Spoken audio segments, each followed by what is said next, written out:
ආයුබෝවන් රසට කෑම YouTube channel එකත් එක්ක ඔයාලා ආදරෙන් පිළිගන්නවා යාළුවනේ. අද මම ඔයාලට කියලා දෙනවා වරදින් නැතුව දිය වෙන්නේ නැති රසම රස බටර් රයිසින් එකක් කොහොමද පහසුවෙන් හදාගන්නේ කියලා. ඇත්තට මේක හදන අපිට පොඩි කාලයක් තමයි යන්නේ. ඉතින් ගොඩක් අය මගෙන් ඉල්ලීම් කරලා තිබුණා මේ වීඩියෝ එක අනිවාර්යෙන්ම ගේන්න කියලා දිය වෙන්නේ නැතුව නිවැරදිම විදිහට හදන විදිය. ඉතින් අවශ්‍ය ද්‍රව්‍ය ටික මම description box එකේ දාලා තියෙනවා. ඔයාලට එතනින් ගන්නත් පුළුවන්. අපිට මුලින්ම ඕන වෙනවා අයිසින් සීනි ග්‍රෑම් 750ක්. හොඳම වර්ගයේ අයිසින් එකක් ගන්න ඔයාලා. ඊළඟට බටර් ග්‍රෑම් 250ක අවශ්‍ය වෙනවා. මම මෙතන අරන් තියෙන්නේ මාගරින්. එක්ස්ට්‍රා මාගරින් තමයි මම මෙතන 250ක් අරන් තියෙන්නේ. ඉතින් ඔයාලා ගන්න බටර් එක හෝ මාගරින් එක මෙන්න මේ විදිහට ෆ්‍රිජ් එකේ එළියේ විනාඩි 20ක් වගේ කාලයක් තියලා මේ විදිහට අතෙන් පොඩි කරාම මෙන්න මේ වගේ ටිකක් තදට තියෙනවා නම් ඔයාලා අයිසින් එක සඳහා යොදා ගන්න. ගොඩාක් දීවිච්ච බටර් ගන්න යන්න එපා. ඉතින් අතින් පොඩි කරලා බලන්න හරි පදමට තියෙනවද කියලා. ඊළඟට මම මේක බීටර් මැෂින් එකට දා ගන්නවා.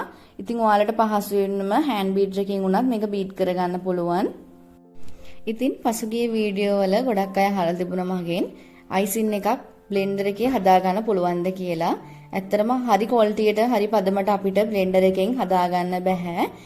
හෑන්ඩ් බීටර් එකක් තියෙනවා නම් තමයි ඔබට පහසුවෙන්ම මේක නිවැරදිවම හදා ගන්න පුළුවන්. දැන් අපි මේ විදියට විනාඩි 5ක් විතර බටර් එක ලා පාටක් වෙනකන් හොඳින් බීට් කරගන්න ඕනේ. ලා ක්‍රීම් පාටක් වෙනකන් බීට් කරගන්න ඕනේ. ඉතින් ඔයාලට එක්ස්ට්‍රා මාගරින් හෝ මෙඩෝලි මාගරින් වලින් මේ විදියට පහසුවෙන්ම හදා ගන්න පුළුවන්. දැන් මම මේකට වැනිලා එකතු කරගන්න තමයි යන්නේ. මේ විදිහට අයිසින් එක ක්‍රීමි ගතියට වෙනකම් බීට් වුණාට පස්සේ අපි වැනිලා තේ හැඳි එකක් එකතු කරගන්නවා. මෙන්න මේ විදිහට දැන් වැනිලා ටිකක් දාලා අපි බීට් කරගමු. ඉතින් මම මේ හදන බටර් අයිසින් එකට ෆ්‍රෙෂ් මිල්ක්වත් පිටිකිරිවත් එකතු කරගන්නේ නැහැ. ගොඩක් වෙලාවට කිරි එකතු කරොත් බටර් අයිසින් එකට සමහරක් දවස් වලට ඒ අයිසින් එක දිය වෙන බලනවා. ගොඩක් රස්නේ වගේ දවස් වලට ටිකක් වෙලා අපි කේක් එකේ තියලා පැය 3-4ක් යනකොට කේක් එකේ වතුර ගතිය වගේ මතුවෙන බලනවා අයිසින් තුලින්. ඒ නිසා ඔයාලා බටර් අයිසින් එකට කිරි දාගන්න නැතුව හදන්න බලන්න. දැන් මම මේ විදිහට විනාඩි 2ක් බීට් කරගත්තා. වෙනලා දැම්මට පස්සේ දැන් මම බීටර් එකෙන් එළියට අරගෙන ඊළඟට අයිසින් 750න් දෙපාරකට ටික ටික දාලා බීට් කරගන්නවා.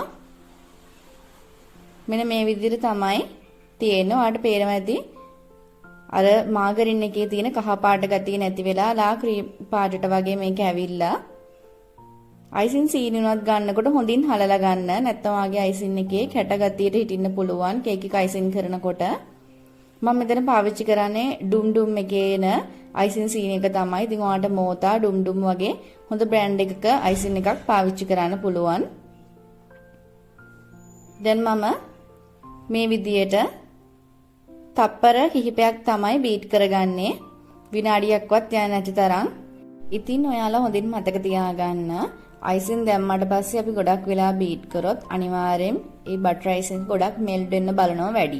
ඒ කියන්නේ ගොඩක් තෙල් ගතියට වගේ හිටින්න බලනවා. අපි උඩරිම හොඳට අයිසින් ටික බටර් එකේ මික්ස් වෙනකන් විතරක් අපි බීට් කරගමු. දැන් මම ඊටු ටික දාන්න මේක එළියට ගන්නවා. ඉතින් යාළුවනේ අනිවාර්යයෙන්ම ඔයාලත් මේ විදිහට හදලා කේක් හදලා රස බලන්න. ඒ වගේම ලස්සන නිර්මාණ ඔබට මේ තුලින් කරන්න පුළුවන්. අපිට කස්ටමර්ට උනත් බය නැතුව කේක් එකක් හදන්න පුළුවන් මේ විදිහට බටර් අයිසින් එකක් හදා ගැනීමෙන්.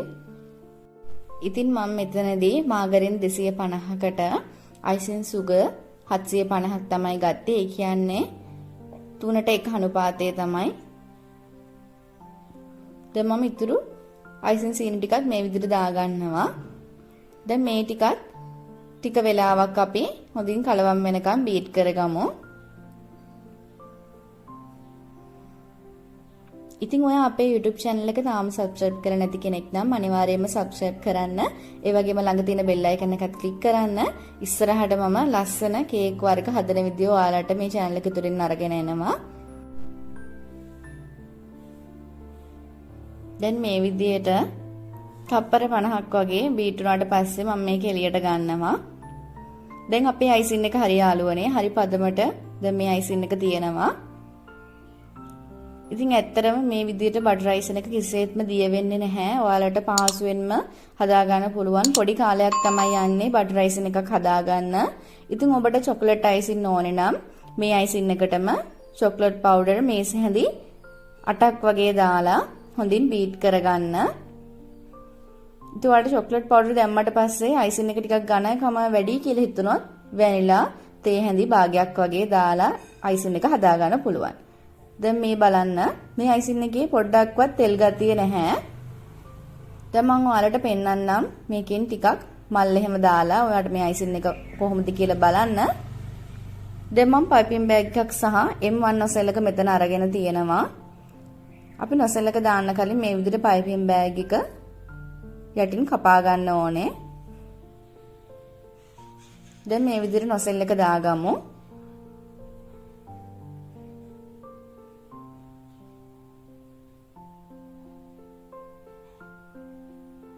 දැන් අයිසින් එක මේ විදිහට පයිපින් බෑග් එකට පහසුවෙන්ම දාගන්න. මම මෙතනදී වීදුරුවක් අරගෙන මෙන්න මේ විදිහට තමයි දාගන්නේ. එතකොට ඔබට පහසුවෙන්ම පයිපින් බෑග් එක තුලට මේ විදිහට බටර් අයිසින් එක දාගන්න පුළුවන්.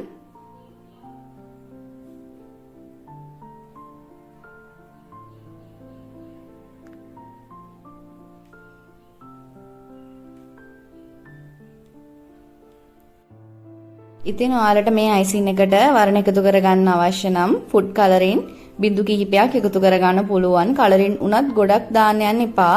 බිඳු දෙකක් වගේ දැම්මම හොඳටම ප්‍රමාණවත්. දැන් මේ විදියට මම ඔයාලට පෙන්නන්නම්.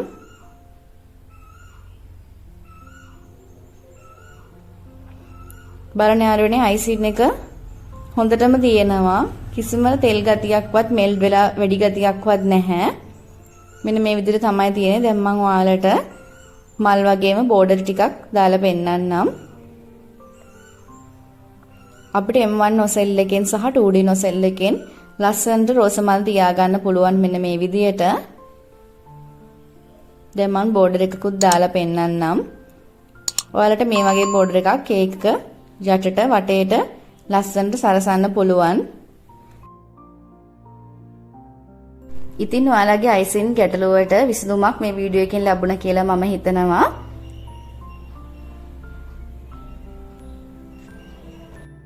ඒ වගේම ඔබට කේක් පිළිබඳ යම් ගැටලු තියෙනවා නම් ඒවා අපිට ඉදිරිපත් කරන්න. ඔයාලට අවශ්‍ය වීඩියෝ අපි ලබා දෙන්නම් එතකොට. ඉතින් යාළුවනේ මම දැන් ඔයාලට පෙන්නන්නේ මම මේ හදාගත්තු බටර් අයිසින් එකේ නිර්මාණය කරපු මේ කේක් එක තමයි. ඉතින් මේ කේක් එකේම රෝස පාටින් මම නිර්මාණය කරපු කේක් එකේ සම්පූර්ණම වීඩියෝව අපේ YouTube channel එකේ තියෙනවා. ඔයාලා ඒක බලන්න. එහෙනම් යාළුවනේ අදට අපි ගිහිල්ලා එන්නම්. ඔබට සුබ දවසක්.